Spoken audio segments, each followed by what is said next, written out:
Самбажа Россия чемпионаты Татарстанда Булгар города ирткан.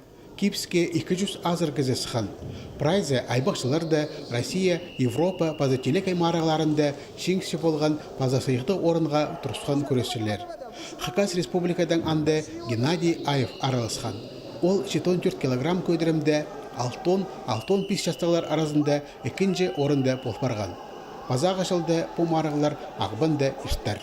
Біздің прайзың порог, самбоча, джудоча, чеберга писча, так, наверное, ветеринар крузерлер.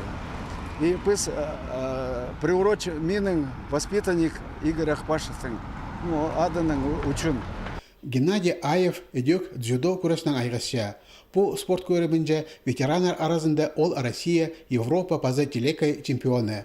Амды анда оқшидеге самбо күресші жедерге пөгін тұрша шыр соғжапсының алынды.